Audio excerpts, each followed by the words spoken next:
Welcome back to the AC Retirement Show. I'm Alex Calott. And I'm Austin Powell. We're thrilled to be with you today talking about a government shutdown. More importantly, what does this mean to you? What does this potentially mean to retirees?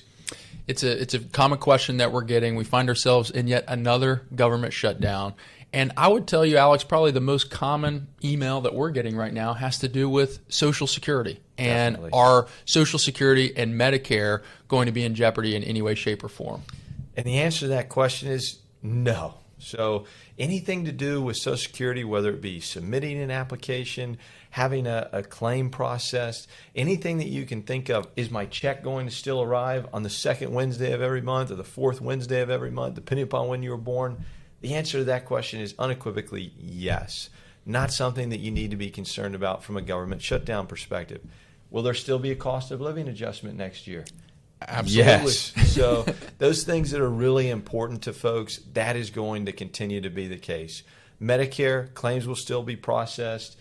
You're going to have your coverage. All of that remains intact. And I think that that's really important to note, and hopefully a breath of fresh air for those of you that are maybe concerned about those payments or just what the shutdown means as it pertains to those two entities. And the reason for that is Social Security and Medicare have an extra layer of protection per se, just from a budgeting perspective. In fact, the funds for those programs are in their own separate bucket.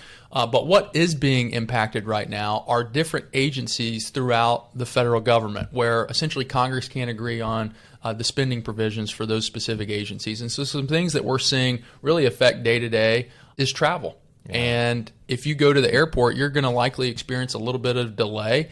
And that's not because there aren't folks in the air traffic control tower. There absolutely are. That's right. There are still TSA agents that are going to be checking you in. But the interesting part is right now they are going unpaid.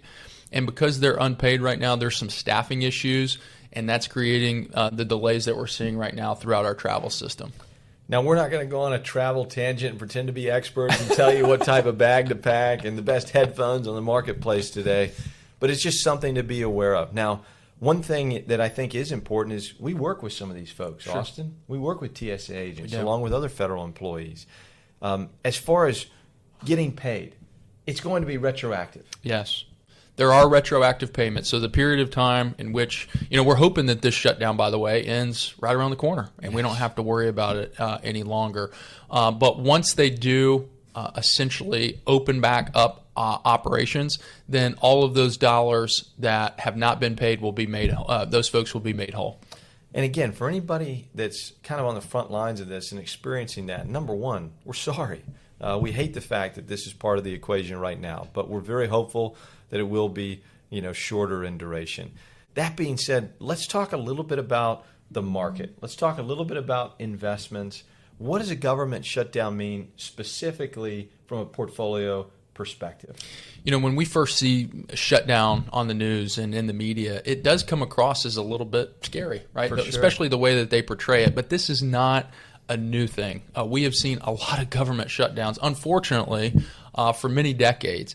And when we look at the market historically in events like this, there's actually a very little impact. In fact, a very small correlation. In fact, 86% of the time, 1 year after a shutdown, the market is positive. That's right. That's what the statistics tell us. And then during the shutdown, market actually historically remains pretty flat during that period of time.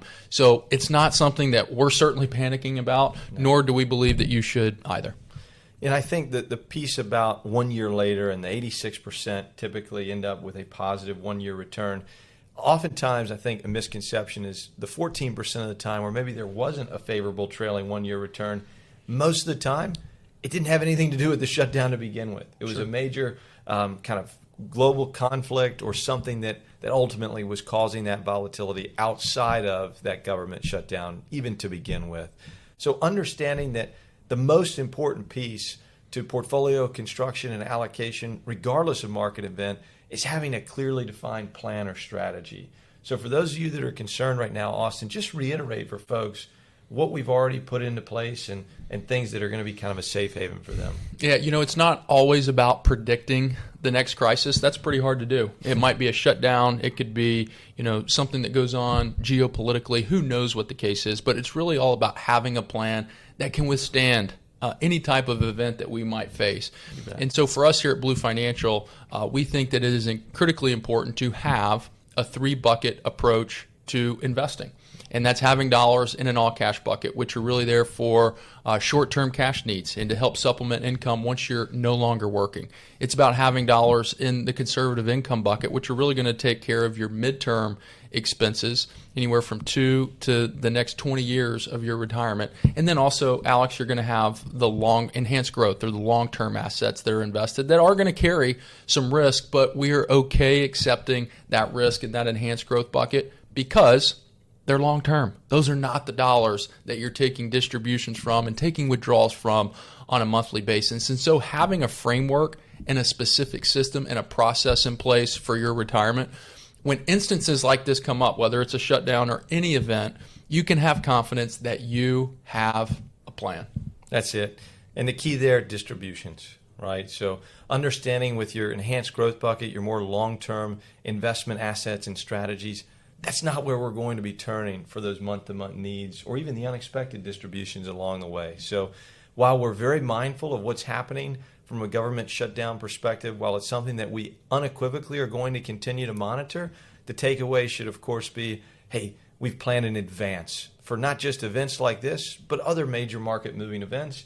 And in fact, we don't really see this as maybe one of those major market-moving events. China, U.S. trade talks, that could be different, but that's another video Sure. for another day. Thank you again for tuning into the Ace Your Retirement Show. We very much look forward to seeing you next time.